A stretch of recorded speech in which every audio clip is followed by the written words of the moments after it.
The Lord be with you. And with your spirit. A reading from the Holy Gospel according to Luke. Glory to you, O Lord. The crowds asked John the Baptist, "What should we do?" And he said to them in reply, "Whoever has 2 cloaks should share with the person who has none, and whoever has food should do likewise." The tax collectors came to be baptized, and they said to him, "Teacher, what should we do?" And he answered them, "Stop collecting more than what is prescribed." Soldiers also asked him, "And what is it that we should do?" And he told them, "Do not practice extortion. Do not falsely accuse anyone, and be satisfied with your wages." Now the people were filled with expectation, and all were asking in their hearts whether John might be the Christ. John answered them all, saying, "I am baptizing you with water, but one mightier than I is coming. I am not worthy to loosen the thongs of the sandals. He will baptize you with the Holy Spirit and fire. His winnowing fan is in his hand to clear his threshing floor and to gather the wheat into his barn. But the chaff he will burn with unquenchable fire." Exhorting them in many other ways, he preached good news to the people. The Gospel of the Lord. Praise to you, Lord Jesus Christ. Please be seated for the homily.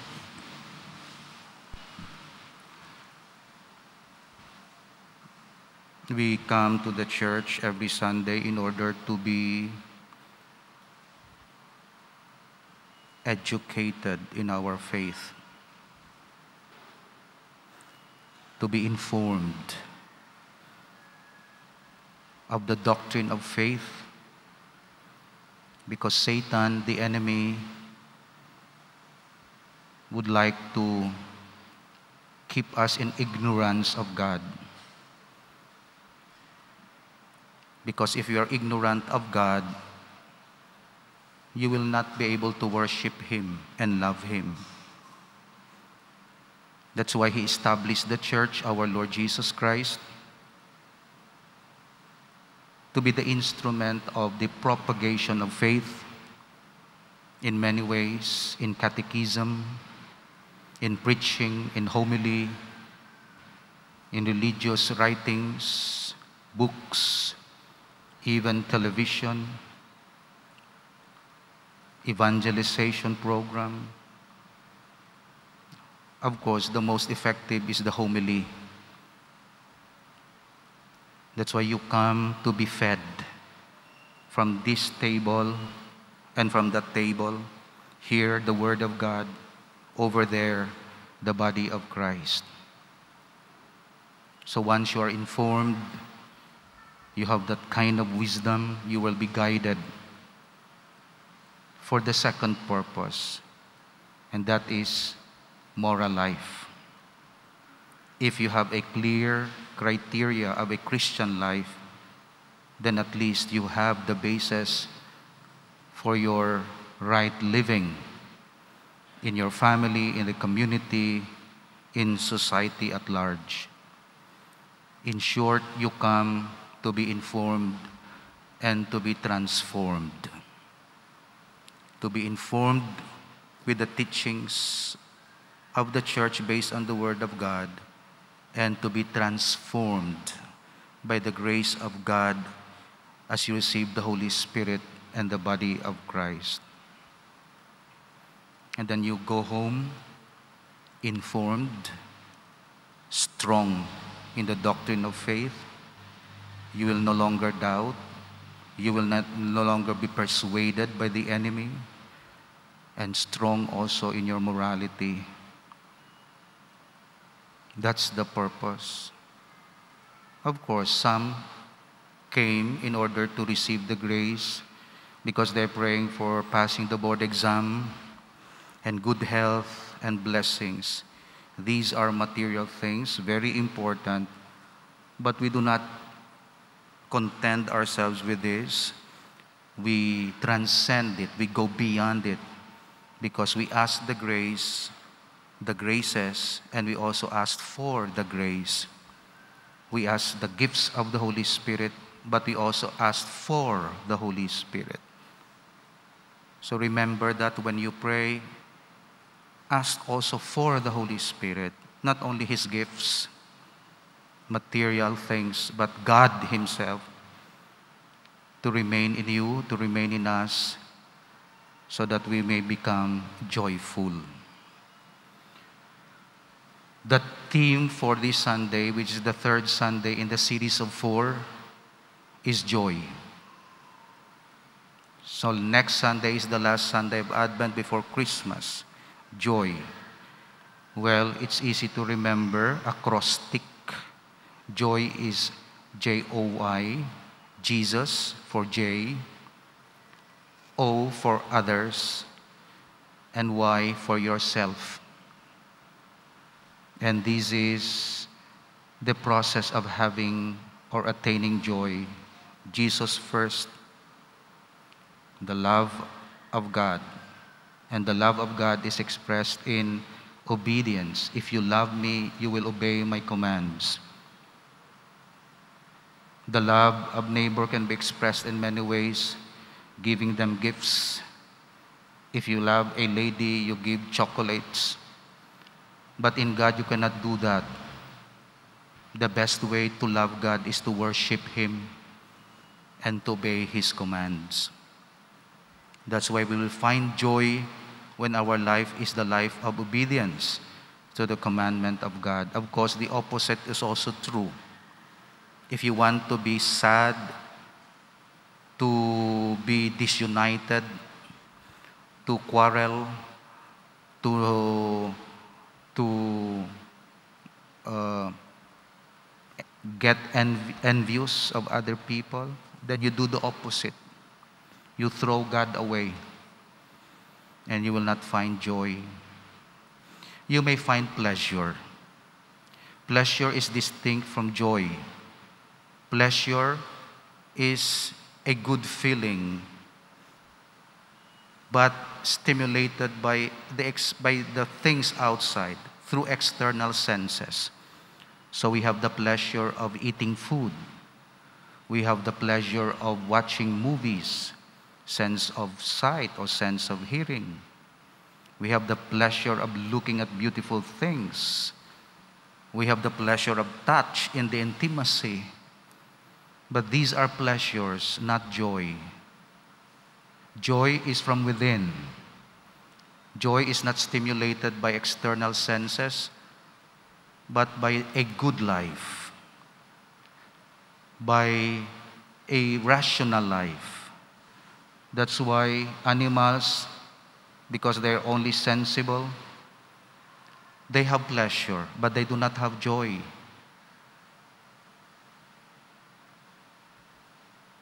They enjoy food. Ang manok ni Dada enjoy the feeds. But they do not have joy because they don't have reason and the will. Because the joy is the attribute of the soul, while pleasure is the attribute of the body. That's why young people do not be confused about these things. Because oftentimes we want joy, but we lose our way because we focus on pleasure. Joy is based on right living, even if our senses do not experience pleasure.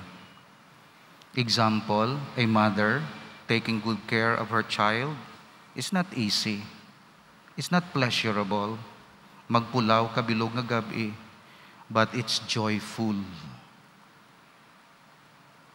Ang isa ka pari, magbulig sa isig ka tao, magtatap sang parokya, it's not pleasurable, but it's joyful.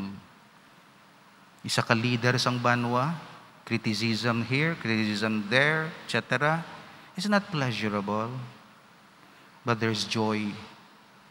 Because joy is the net result of a good life, not good pleasure, but good life. That's why the gift of Christmas is the gift of joy. Of course, may mga hamon, pleasure man na. May mga Christmas gifts, pleasure man na. May mga Christmas parties and drinks and music and new clothes, pleasure. Pero dapat ang pleasure accompanies ang joy of giving, of gift-giving, of self-sacrifice, of denial, of humility. So amo nang meaning sang joy. Jesus first in our life. And then the love of neighbor. Of course, we express the love of neighbor primarily, fundamentally, in the form of respect. Respect the dignity. Respect his property. Respect his wife. Respect his family. Respect his name. That's how we love our neighbor. We respect our neighbor. And of course, we love ourselves for the sake of others. So do you take good care of yourself so that you can take good care of other people. Kung pabayaan mo imo health, paano ka makaserbisyo? That's why ang love of self is not bad, as long as it is not love for the sake of loving oneself. You love yourself for others, and you love others for Jesus. Isa ka bata nagkonfesar, Padre, bendisyon ni ako kay nakasala ako, first communicant. Sige, ano sala mo? Ginaubos ko pagkaon, wala ako nabinlan akon utod.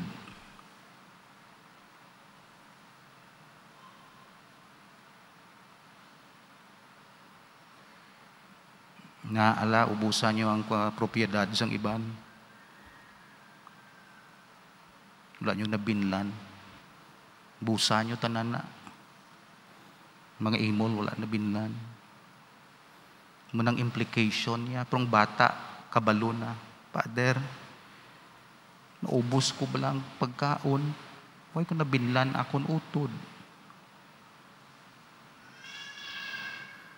Anong hambal ko sa iya? Sige, langga mo imo utod. Oo, Father. O, sa sunod, binlan mo ha. Ibinlan mo siya para nga hindi ka lang mag-ubuson mo tanan kay nanamitan ka sang pagkaon, kag nanamian ka. Dumdumon mo man utod mo ha. Oo, Father. Nagbalik first ko ang umpisar kay namian siya mag-umpisa. Father, ginbinlan ko na akon utod, pero gamay lang. Akon niya mas damo pagid. Lain naman nga level ni. O sige, hatag mo ang mas kinanglanon sa iya ha. Kung pwede palang equal, hating kapatid. Pero dugangan ko ha, himuon mo na hindi lang para sa iya ha, para kay Jesus ha. O, lain na nga level. Nagbalik na siya. Sang una, love of self lang. Subong, no. Kaon ka man, pero binlan mo utod mo ha. Love of neighbor ha. Love of brothers and sisters. O, subong, hindi lang love of brothers and sisters, love of Jesus ha. So himuon mo na for love of Jesus.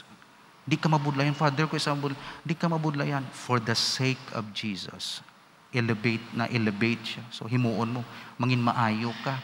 Kay love mo ang neighbor mo, pero mangin maayo ka, kay love mo si Jesus. Ha, sundon mo na. Very good. Na-imprint sa mind sang bata.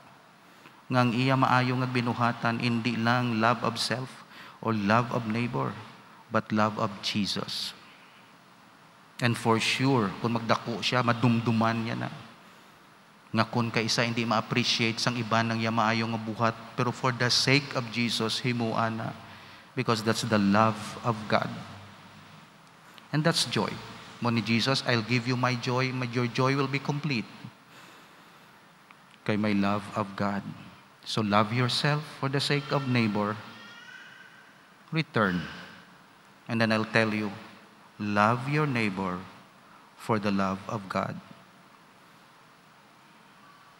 Kagamo ng pattern sang joy. Hindi pleasure. Pleasure, simply love yourself.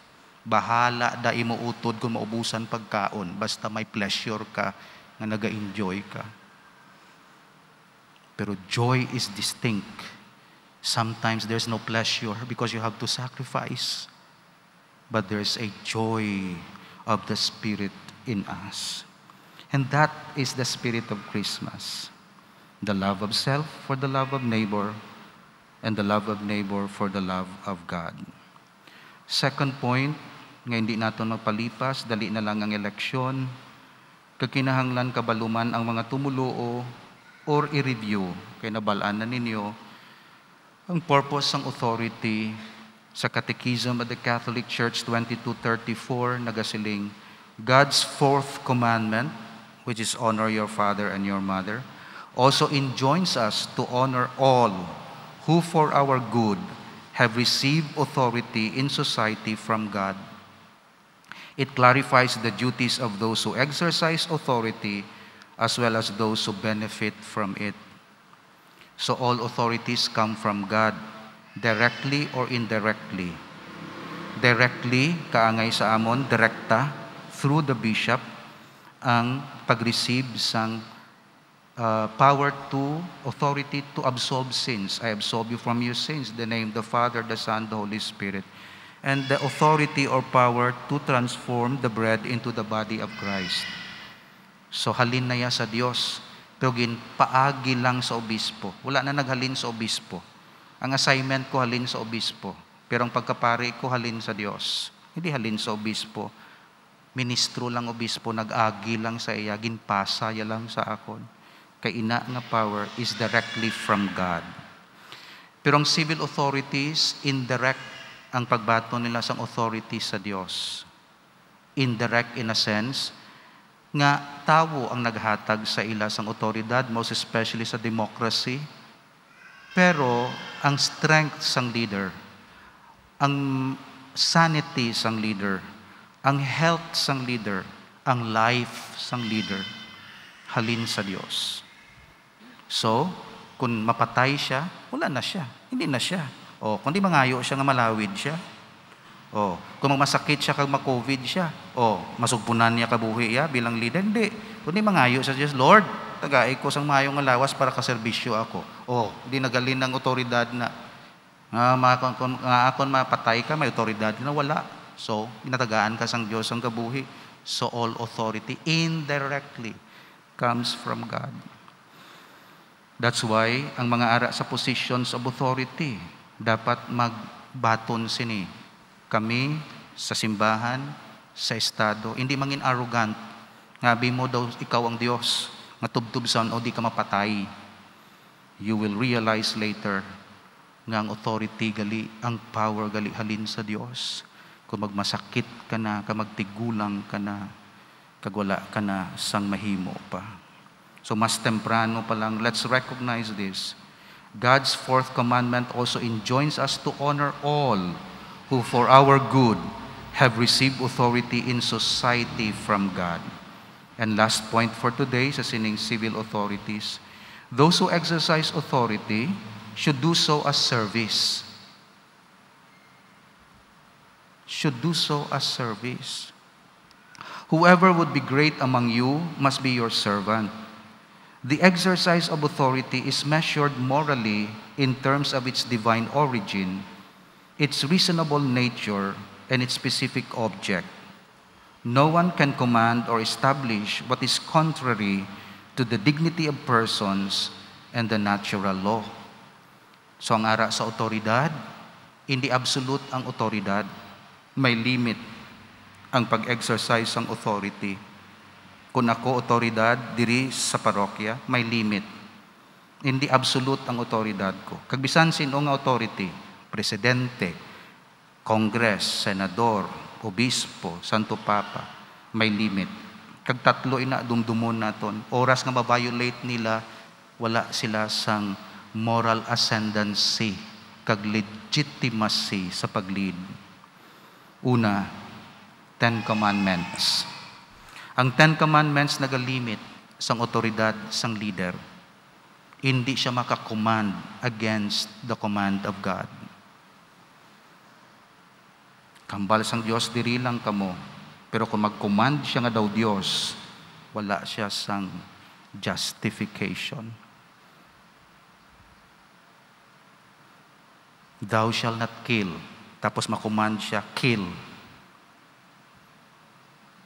Thou shall not commit adultery. Kamahambal siya, go, commit adultery. That's an abuse of power. Because a person is not an absolute authority. He acts within the parameters. Otherwise, mangin authoritarian, kamangin Diyos ang tao. Second limit na para mabalaan sang Katoliko is natural law. A leader cannot go against natural law. It's beyond his competence. Natural law, puwersa sang naturalesa. Example sang natural law, gravity. Hindi ka go against gravity. Lupad ka mo tanan. No, you cannot legislate or command a person go against gravity. Hindi pwede.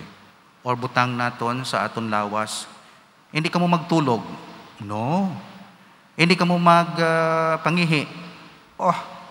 Ano na nga klase sang otoridad? Sobra na. Hindi ka mo magpamata. Hindi ka mo mangasawa, mamana. Hindi na ya. It's natural law. Pwede i-regulate ang gravity. Mag-adjust ka sa gravity. That's why may mga aeroplano. Bisan may gravitational law. Mag-adjust ya. Pero that's not go against. Meaning to say, wala ya gina-discredit o wala na gina-disregard. Amuman sa aton natural law, sa aton kabuhi. May mga natural human rights kita. To live, to take good care of yourself. Defense sa aton kaugalingon. Name naton. It's a natural law. Whether you are a black or white or rich or poor, you have the natural, fundamental right to your life and to your sustenance. Kita ninyo, tanawan ninyo kung i-limit, ina ka mag-exceed ang authority. Third, dignity of human person. Hindi makago against sinong autoridad, pope, bishop, presidente, against the human dignity. Regardless kung sungi o piang o tigulang o abnormal, basta tao may dignidad, created in the image and likeness of God. That's why amo ini ang limit sang authority. Gani sa aton leaders sa simbahan, ukon sa gobyerno, automatic sa aton pagpili.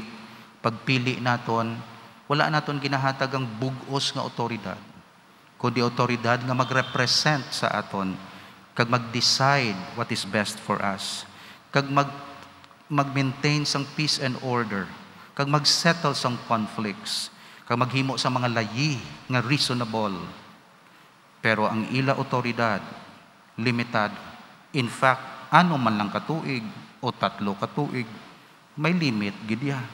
Kag hindi lang limit sa time, kundi limit man sa intense, hindi extensive limit, but intensive limit.